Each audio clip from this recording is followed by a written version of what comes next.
안녕하세요. 40대 초반에 결혼 13년 차인 여자입니다. 살다 무교회 오로지 믿을 것이라곤 세상에 저 하나밖에 없다고 살아온 제가 아주 신초규모하게 하늘의 뜻을 따르기로 한 정말 머선 이루고 싶은 일을 사연으로 적어 보냅니다. 글이 부족해 보여도 재미있게 읽어주시면 감사하겠습니다. 저는 결혼하고 13년 동안 시어머니의 사랑을 제대로 받아본 적이 단 한 번도 없었습니다. 피 한 방울 안 섞인 시어머니하고 정말 세상 하나밖에 없는 딸과 모녀 사이로 돈독하게 지내는 것도 웃기겠지만 적어도 남이니까 남한테 미움받는 거 싫기는 다들 매한가지일 거라고 생각을 합니다. 그래도 이왕이면 똑같은 인사를 건네더라도 둘이서 같이 고맙다고 주고받을 수 있거나 혹은 서로 마주하는 자리가 있더라도 서로 한 번씩 하나라도 챙겨주면서 각자가 적어도 관심을 받거나 보살핌 혹은 애정을 받고 있다고 느낄 수라도 있으면 좋겠는 마음이죠. 이왕이면 중간에서 남편이 난처해 하는 일이 없도록 시어머니랑 며느리가 둘이서 꿍짝이 잘 맞아 알아서 놀아주면 더없이 좋겠고 말입니다. 하지만 저의 경우는 어째 10년이 넘는 그 시간 동안 시어머니랑 그 흔한 고부간의 정조차도 들어본 적이 없었습니다. 일방적으로 저를 싫어해 오신 저희 시어머니의 전적인 책임이었습니다. 처음 결혼하던 때 남편이 저한테 프로포즈를 어떻게 했냐면요. 내가 집을 해올 테니 넌 몸만 와라 하면서 참 박력 있게도 결혼하자는 소리를 했습니다. 저희가 연애만 거의 5년 정도 했었고 찐사랑이라고 이미 충분히 느낄 대로 느낀 때였지만 제가 경제적으로 그리 넉넉하지 못한 친정을 두고 있는 터라 쉽사리 결혼에 대한 얘기를 꺼내지 못한 상태였어요. 결혼을 하게 되면 적어도 신부가 예단이라든지 어른들 선물이라도 뭘 하나 사드려야 하는데 정말 당장에 10,000원짜리 가방 안에 사는 것조차도 저에겐 사치스러운 때였습니다. 대학은 어찌저찌 부모님께서 좋은 일 하라고 성공하려고 가진 돈을 다 쏟아부어서 보내주셨던 것이었고 때문에 대학을 다니면서도 온 집안의 생활비가 학비에 다 들어가는 바람에 제가 아르바이트를 하면 그걸 다 엄마한테 보내주던 상황이었고요. 내내 학점 관리를 하고 알바를 하면서 하루하루를 그 흔한 커피 한 잔조차 마시러 카페를 가는 여유를 느껴보지 못한 채 살았습니다. 그래도 대학만 졸업하면 뭔가 내가 꿈꾸는 대로 카페 한번 들어가서 여유롭게 커피 한 잔을 마시는 날이 올 거라고 장담을 하면서 정말 악착같이 일을 악물고 공부하며 돈 벌며 버텼습니다. 남들보다 불쌍하고 거지같이 살았는데 더 치열하게 살았다는 이유만으로 하늘이 도우신 건지 졸업 후 취업은 제대로 성공을 했어요. 은행에 들어가서 남들 돈 모으고 저축하는 거라도 보면서 내 돈 불려보자고 은행에 입사를 했는데 지금은 제가 연봉으로 따져보면 성과급까지 합쳐서 남편보다 정확히 1,000만 원 정도 더 벌고 있는 상태입니다. 돈 10,000원에 벌벌 떠던 제가 지금은 정말 그 시절을 생각해보면 엄청난 발전을 한 상태인 것이죠. 이제는 점심때마다 카페에 들려서 아이스 아메리카노를 직접 사다 마시며 살고 있으니 제 기준에서는 일이 아무리 힘들거나 지치더라도 딱 지금처럼만 쭉 살기를 바라면서 더 욕심을 내거나 더 바랄 것이 하나도 없었답니다. 하지만 지난 젊었던 시절에는 그게 아니었어요. 취업을 하긴 했는데 출근할 때 들고 갈 만한 가방이 없어서 제가 대학 때 메고 다니던 책가방을 들고 다녔습니다.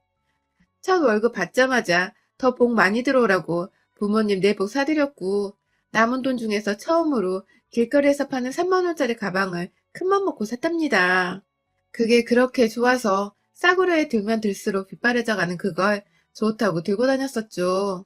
딱 그즘 점차 돈 쓰는 것의 재미와 보람을 알게 되고 돈이 모이는 저축하는 재미도 알게 되면서 여전히 집안이 너무 어려워 모으는 족족 빠져나가는 게 훨 많았지만 그럼에도 이렇게 살다 보면 언젠가 더 큰 꿈을 키워봐도 되지 않을까 싶었던데 남편을 만났어요. 제가 일하는 곳에 고객으로 오던 사람인데 점심때마다 은행에 와서 자기 볼일을 보더니 하루는 제 쪽이 아니라 제 옆 창구로 가야 하는데 저한테 오는 손님과 번호표를 교환하더니 저한테로 오더라고요. 순간 이 사람 뭔가 싶었는데 그때 남편이 저한테 반해서 점심때마다 은행에 계좌 확인을 하러 왔었다며 좋아한다고 쪽지에 적어서 건네주더라고요. 참 영화 같기도 했고 순간 제가 무슨 로맨틱한 드라마 속의 주인공이 되어버린 줄 알았습니다. 남편은 그 근처에 직장을 다니던 평범한 회사원이었고요. 그렇게 저희는 퇴근을 하고 나면 누가 먼저 끝나더라도 중간 지점의 카페에서 만나 커피를 마시면서 수다를 떨고 시간을 보내다가 집으로 돌아가곤 했어요. 거의 매일같이 그런 식으로 데이트를 하다가 그즘 남편이 자취를 시작하면서부터 저희가 커피값 아끼자고 남편 자취방에 가서 커피를 만들어 먹거나 저녁을 먹으면서 또 오래도록 연애를 했어요. 남편과 살면서 계속해서 남편이 좋아져갔지만 제 살림살이가 그닥 나아지지 않아서 결혼 얘기를 차마 먼저 꺼내보지도 못한 채 거의 우울한 마음으로 서로를 맞이해 가던데 남편은 프로포즈를 했고 빈손으로 와도 제가 좋다고 그만큼 잃고 싶지 않다고 먼저 결혼 얘기를 꺼내준 남편 앞에서 미안하고 고맙다고 펑펑 울면서 프로포즈를 받아들였어요. 하지만 돈 없이 결혼하겠다고 오는 며느리를 과연 어느 시부모님이 마냥 환영한다고 두 팔벌려 안아주실까요? 시부모님은 남편에게 미리 저의 가정 형편에 대해서 전해 들으셨는지 처음 저희 부모님을 모시고 상견례 자리를 갔던 때부터 부모님의 얼굴을 하대하듯 스쳐 쳐다보시고 대화도 잘 나누려 하질 않으셨어요. 밥만 먹다가 결혼 준비 얘기가 나오면 그거 우리 돈 다 나가는 건데 사돈이 알아서 뭐하게요? 라는 말까지 하시면서 저희 엄마 무안을 주시는 바람에 남편과 제가 참 당황하기도 했고 전 솔직히 남편에 대한 사랑이고 뭐고 그 자리에서 박차고 일어서라 했습니다. 내가 돈이 없으면 없지 이런 취급을 받아가며 대감집에 팔려가도 결혼을 해야 하나 싶어서 엄마 아빠한테도 참 미안하고 서럽더라고요. 그런데 예상치 못한 전개가 흘렀습니다. 시아버지가 돌아가신 겁니다. 한순간에 아버지를 잃은 남편도 그렇고 시어머니도 그렇고 한동안 결혼 얘기를 입 밖으로 꺼내기도 힘들 만큼 모두가 정신없이 힘들었습니다. 그리고 힘들어한 남편은 저에게 더 많이 의지를 하게 되었고 모든 게 조금씩 정상으로 돌아가기 시작하던데 저희는 결혼을 하게 되었어요. 시어머니도 남편마저 떠난 마당에 혼자서 저에 대해 싫다고 마냥 미룰 수가 없으셨는지 결혼에 대해 그냥 해버려! 하면서 덜컥 승낙을 해버리셨습니다. 어떻게 보면 저희 두 사람은 정말 100% 마음에서 우러난 시어머니 허락을 받은 게 아니었던 것이죠. 그리고 그 후유증 혹은 불안감은 결혼 생활을 시작하면서 드러났습니다. 시어머니께서는 시아버지가 돌아가신 것이 전적으로 저에게 책임이 있다고 밥 먹듯이 말씀을 하셨습니다. 결혼식장에서도 시작하고 나서야 나타나셨던 시어머니. 결혼식이 끝나고 둘이서 신혼여행을 다녀온 후 인사를 드리러 갔던 날에 시어머니는 밥 생각이 없다고 저희를 그냥 돌려보내셨습니다. 저희가 당시 남편이 혼자 살고 있던 집에서 신혼집을 차리고서 가까이 있던 회사로 출퇴근을 쉽게 하고 있었는데요.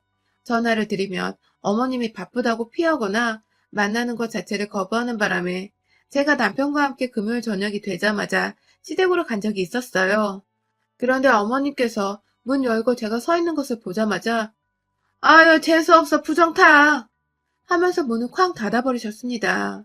그 바람에 저와 남편은 시댁 앞에서 문전박대를 당하고 한참을 서 있으면서 시어머니 이름을 애타게 부르다가 결국 집으로 돌아갔고 나중에 시어머니가 남편한테 보내온 문자가 아주 가관이었습니다.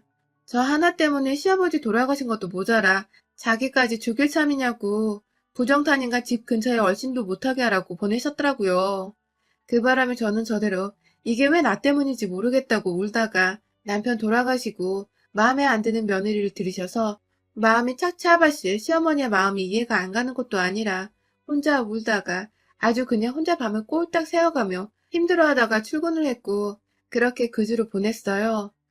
이후에 남편과 제가 거의 매주 이틀, 아니 하루하루 찾아가서 시어머니께 무작정 저희야 밥 한 끼 먹어달라고 제가 밥 한 끼라도 지어드릴 수 있게 해달라고 빌면서 겨우 시댁 안에 들어갔고요. 시어머니는 정말로 밥 한 끼를 만들어주기만을 바라셨는지 밥을 다 차리고 나니 저는 혼자 나가라고 아들과 둘이서만 밥을 먹고 싶다고 하셔서 저는 정말로 집을 나갔어요. 그냥 시어머니가 말씀하시는 대로 독한 말을 하시며 제 마음에 빗을 꽂아도 다 제가 감당해야 할 몫이라고 생각을 하며 따르기만 했습니다. 직장 생활을 하느라 힘들었는데도 틈만 나면 시어머니의 마음을 어떻게든 열어보려고 참 부단히도 시댁 문턱을 넘나들며 찬바람 쌩쌩 불고 마음껏 무시하는 걸 다 받아들이고 참았습니다. 제가 시어머니와 처음으로 한 공간에 오래도록 있어 본 것은 다름 아닌 그로부터 2년 후 제가 아들을 낳고 난 후였습니다. 아이가 태어나면서 시어머니는 그래도 손주가 보고 싶으셨는지 병원까지 찾아와서 아이를 직접 안아보기까지 하셨어요. 아이가 제 눈에 봐도 남편을 참 많이 닮았었는데 그게 그렇게 좋으셨는지 처음 보는 애교를 부르시면서까지 아이에게 한없이 다정한 할머니시더라고요. 제 딴에는 내 아이가 복덩이구나 싶어서 아이를 계기로 시어머니와 좀 더 가까워지고자 결심을 했는데 아쉽게도 그러지 못했습니다. 여전히 시어머니는 남편 혹은 저희 아들만 보면 좋아라 하셨을 뿐 그 후에 제가 2년 차이로 딸아이도 낳았는데요. 딸아이는 병원에 오시지도 않았고 심지어 어머니 집에 가도 딸아이는 한번 안아보질 않으셨죠. 제가 싫어서 제 딸아이까지 싫어한다는 것을 제가 누구보다 잘 알고 있었고 아이들과 남편도 차별을 느꼈는지 시댁에 가는 걸 굉장히 불편해했지만 저는 적어도 결혼하고 10년을 노력하고 아이들을 할머니에게 보여드리고 하면 없던 정도 생기시지 않을까 싶어서 해마다 명절은 물론이고 어머님 생신, 아버님 기일 등 주기적으로 시댁을 찾았어요. 하지만 해가 지날수록 어머님의 차별은 더욱 심해져 갔습니다. 급기야 그냥 데려오지 말라는데도 꾸역꾸역 저와 딸아이를 데리고 온다면서 남편을 향해서 욕을 한 바가지 했다가 저희 아들한테 너네 엄마가 사람도 죽이는 부정덩어리야 하면서 제 흉을 보셨고 그 바람에 남편이 애 데리고 뭐하는 짓이냐며 아들을 데리고 나가려다가 시어머니가 아들을 막 붙잡는 바람에 중간에서 얘가 겁을 된통 먹고서는 한동안 시댁에 가는 걸 겁나했던 적도 있었습니다. 시어머니 하시는 꼴을 보니 아이들을 더 이상 데리고 가면 안 될 것 같아서 저도 그때부터 애들 생각하며 발길을 끊으려고 했는데 또 그러면 시어머니는 전화가 와서는 왜 손주 안 보여주냐면서 네가 나한테서 아들도 모자라 손주도 뺏어가려 하냐면서 부정타는 년이라고 막말을 한참 해대시는 바람에 그게 또 겁난다며 저는 쪼르륵 애들 데리고 달려가곤 했었습니다. 그러다 나중에는 아예 딸내미는 시댁에 데려가지도 않았어요. 차라리 아이에게 엄마 욕하는 험악한 할머니의 모습을 보여주지 않는 것이 안 데려가서 서운해하는 것보다 훨 정서적인 면에서 나으니까요. 한 번은 저희 딸아이가 초등학교에 입학하기 전 저 없는 사이에 애 아빠랑 오빠 손잡고서 할머니 집을 따라간 적이 있었는데요. 남편은 제가 없으면 그래도 어머님이 순수하게 아이를 받아들이실 줄 알고서 자기 딴에는 계획적으로 접근을 해본 것이었는데 집에 들어가자마자 어머님이 저희 딸을 그냥 빤히 아주 빤히 쳐다만 보셨더랍니다. 저희 아들이 뭔가 이상하다며 할머니 왜 그렇게 내 동생을 쳐다봐요? 하고 물어보니까 저거 속에 귀신이 쳐들어갔는지 안 들어갔는지 확인을 해야 한다면서 절대 귀신이랑은 눈싸움으로 지면 안 되는 거라며 애를 그냥 무섭도록 귀신 얘기를 자꾸만 해드시면서 노려보셨다더군요. 그로 인해 저희 딸이 지 몸에 귀신 들어간 거 아니냐면서 오빠를 붙잡고 남편을 붙잡고 울고 불고 난리가 났고 아들도 동생 우는 거 보고서 왜 할머니는 내 동생한테 귀신 얘기를 하냐면서 얼싸안고 울고 진짜 눈물 없이 볼 수 없는 광경이었다더군요. 남편이 겨우 그 상황에서 애들을 데리고 시댁을 나오면서 상황은 일단락이 되었고 집에 오자마자 아들이 할머니하고 있었던 일을 다 설명해 주느라 저는 상황을 전해 듣게 되었고요. 남편이랑은 그날 정말 치고받고만 않았을 뿐 죽이겠다는 심정으로 싸웠네요.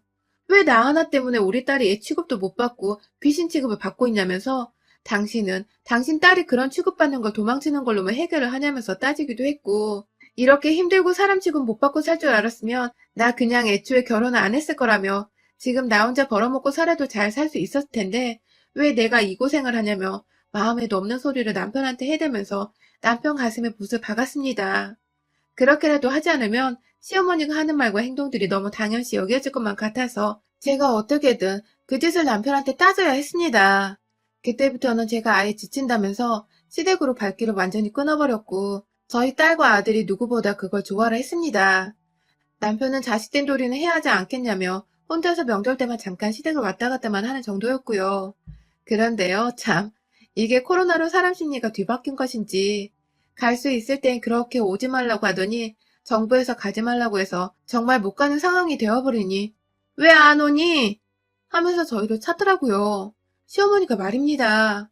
처음엔 당연히 남편하고 아들만 찾는 건 줄 알고 남편한테 아들이라도 데리고 다녀오라고 했는데 남편의 말로는 시어머니가 저희를 다 같이 불렀다고 하시더라고요. 이게 무슨 일인가 싶어서 이제서야 드디어 마음속에 있던 저에 대한 앙금이 풀리셨나 싶어서 정말 너무너무 기쁘고 들떴습니다. 그 오랜 시간을 모진 말을 들어가며 부정타는 취급, 사람 아닌 취급을 당했었는데도 시어머니의 오라는 말 한마디에 모든 안감이 사르르 녹아버리더군요. 그래서 이번에 시댁에 갔습니다. 같은 서울 땅이라 뭐 어디 이동하고 말 것도 없이 그냥 드라이브 겸 차로 조금 움직이며 금세 도착하는 거리였습니다. 그렇게 도착을 해서 딸아이 손은 일부러 아빠가 잡게 하고 저는 아들 손을 꼭 잡고 넷이서 설렌다면 다 같이 애마냥 좋아라 시댁 문을 열고 들어가는데 전 분명히 봤어요. 시어머니가 남편 손에 잡힌 딸내미를 보더니 표정이 똥 씹은 것 마냥 뚱해져서는 급기야 너 왜 애를 데려? 라고 말씀을 하시다가 뒤에서 나타난 저를 보더니 까고 있던 귤껍질을 저희 쪽으로 던지시면서 나가 부정타 이것들아! 황 무당이라도 불러서 구판이라도 해야 저것들이 안 오지! 하며 소리를 지르신 겁니다. 급기야 어머님은 제 속에서 낳은 딸내미가 이미 집안에 들어와 있자 그게 불결하다면서 부엌에서 소금 한 바가지를 퍼다가 그 어린애 몸으로 쫙쫙 뿌려버리셨습니다. 순식간에 애는 울고 아들도 울고 남편은 딸내미한테 소금을 뿌렸다며 시어머니를 향해 달려들고 저는 애들 껴안고 데리고 나오고 말도 못해요. 다시 글로 그 상황을 적으려니 심장이 후달려서 눈앞이 깜깜하네요. 집으로 돌아가는 길 내내 저희 딸아이는 엄마 품에 꼭 안겨서는 자기가 뭐 잘못했냐고 할머니는 왜 자기를 싫어하냐며 물어보는데 제가 눈물이 다 나더라고요. 애 앞에서 웬만하면 강해 보이려고 안으려고 했는데 딸아이 말 한마디에 그냥 눈물이 쪼르륵 쏟아져 내렸습니다. 그리고 이내 시어머니의 정도를 넘은 행실에 열이 받아 제정신으로 살 수가 없었던 저희 심리 상태도 충분히 이해해 주실 거라 믿습니다. 저는 도저히 당하고만 있을 수 없었습니다. 자꾸만 제가 시아버지를 돌아가시게 했다면서 집안에 불운한 기운을 들여왔다고 잴 수가 없다 하시는데 시아버지 심장마비로 돌아가신 게 어떻게 제 잘못이냐고요. 남편은 결혼하고 나서 은행원이 저한테 돈 맡겨놓고 전보다 저축도 잘하고 사는 것도 훨 안정적이게 되었다며 오히려 결혼을 천번만번 잘했다고 하고 있고 저는 저대로 결혼하고서도 직장에서 승진도 꾸준히 했고 친정에 돈을 보내드리며 장녀로서 해야 할 의무도 다하며 마음 씩씩하게 잘 살고 있는 사람이었습니다. 우리 애들도 엄마 아빠 말 잘 들으며 순하게 커주고 있어서 더 바랄 것이 없는 지금인데 자꾸만 옆에서 긁어 부스럼을 만들며 한바탕 집안을 쑥대밭으로 만드는 시어머니가 오히려 저희에겐 악귀이고 불운이었습니다. 다른 사람도 아닌 제 딸한테 아직 초등학교 졸업도 안 한 이 어린애한테 소금 테러라니. 무당 불러서 구판하고 쫓아내려 한 시어머니의 콧대를 완전히 납작하게 해줘서 제가 더 이상 쉬운 며느리도 아니고 내 새끼도 함부로 대할 만한 존재가 아니라는 걸 분명하게 일러줘야겠더라고요. 저는 그날 온 가족들을 집으로 보내놓고 혼자 패딩으로 꽁꽁 싸매고서 집 밖으로 나갔습니다. 제가 종교를 믿지 않아서 어디다 당장 도움을 구해야 할지 몰랐지만 무작정 생각나는 대로 우리 아파트 마당발이자 분회장님 집으로 찾아 들어갔습니다. 아는 무당 있냐고 저렴한 무당 아무나 소개해달라고 하니 분회장님이 무슨 일이냐고 이유를 물어보시다가 제가 그간 겪은 10년치 시집살이를 고발하니 분회장님은 씩씩거리면서 뭐 그런 옆엔 내가 다 있냐고 저희 시어머니 욕을 같이 해주며 자신이 전보러 가는 무당을 소개해줬어요. 저는 그 무당의 연락처를 받아내고 돈을 더블로 드리겠다며 연휴지만 다음날 바로 고판을 좀 버려달라고 저희 시어머니 집에서요. 시어머니가 문을 열자마자 밀쳐내고 집 안으로 쳐들어가서는 무당은 무당대로 준비해온 구판 재료들을 가지고 온 집안에 깔아놓더니 급기야 제가 부탁한 대로 말도 안 되는 글씨가 적힌 부적 100장을 만들어 오셔서는 집안 곳곳에 그 부적을 붙이기 시작했습니다. 아주 그냥 뭘 모르는 제가 한눈에 봐도 이 집에 귀신이 안 들러붙으면 이상할 정도인 듯 아주 으스스하고 불결해 죽겠는 정도로 집안 가득 시뻘건 부적을 붙였고 기겁을 하며 바라보고 있던 시어머니는 급기야 저한테 네가 귀엽고 푸르는 몰고 온다 하면서 사람 아닌 취급을 또 하시는데 그게 또 재수가 없는 바람에 저는 바로 시장하세요 라고 무당한테 신호를 보냈습니다. 그러자 무당은 기다렸다는 듯이 온몸을 흔들어대면서 시어머니를 향해 들고 있던 부채를 치켜 올리더니 어깨를 막 내리치기 시작하면서 물러나라 허허 하면서 귀신 들러붙은 사람한테 고판을 지르는 것 마냥 흉내를 냈습니다. 그 바람에 시어머니는 나한테 무슨 짓이냐고 막 방 안으로 도망가고 베란다로 뛰쳐가고 그런 시어머니의 뒤를 용케도 따라잡은 무당은 지체할 것 없이 부채로 내리치면서 급기야 호주머니에서 꺼낸 방울을 들고 막 머리채를 흔들면서 악기야 물러가라 하며 삿대질을 시어머니를 향해 하는데요. 그 종소리는 제가 들어도 정말 오싹하더라고요.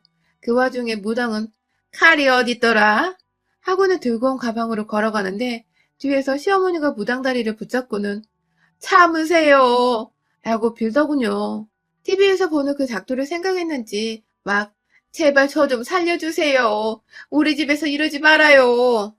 하면서 무당 아래 매달려서 한참 끙끙거리시는데 그 와중에 무당이 가방 안에서 꺼낸 건 바로 장난감 칼이었습니다. 시어머니는 시겁했다가 그 칼을 보고는 여태 상황 파악을 못하시다가 자기 눈을 의심하며 칼을 쳐다보더니 그제서야 이것들이 장난하는 걸 알고 긴장이 풀렸는지 풀린 다리로 그대로 바닥에 주저앉았고요. 저는 무당이랑 같이 짐 챙겼습니다. 여전히 집안에는 한가득 부적이 붙어있고 완전히 귀신이 와도 무섭다고 못 들어올 정도로 으스스하고 신내림 받을 듯한 분위기였는데 부적은 어머님이 알아서 떼세요. 소원대로 저는 무당불로 곧 해드렸습니다. 또 그 소리 하면 그때는 귀신 불러오라고 고판 버릴 거니까 각오 단단히 하세요. 하고는 깔깔거리며 무당과 현관 밖에서까지 웃음소리를 내다가 임무 수행 완료했다며 동고래를 마치고는 집으로 돌아왔습니다. 그날 시어머니는 남편한테 문자로 다시는 안 와도 된다. 나 혼자 죽을 테니 제발 너희들은 집에 오지 말아주라. 라고 애원할 테니 부탁이라고 문자를 보내셨고 무슨 일이 있었냐는 남편을 대신해서 제가 대신 답장을 해 어머님 감사합니다. 라고 한줄 답장을 했네요. 덕분에 저는 시어머니 코를 납작하게 해주고는 더 이상 얼굴 보고 사과할 것도 없이 인연을 완전히 끊어버리게 되었습니다. 당분간은 남편도 자식들 상처받은 것에 화가 단단히 난 바람에 어머님은 정말로 우리 식구 얼굴 한번 못 보고 한동안은 사셔야 할 것 같네요. 여러분의 생각은 댓글로 남겨주세요. 오늘도 시청해주셔서 정말 감사합니다.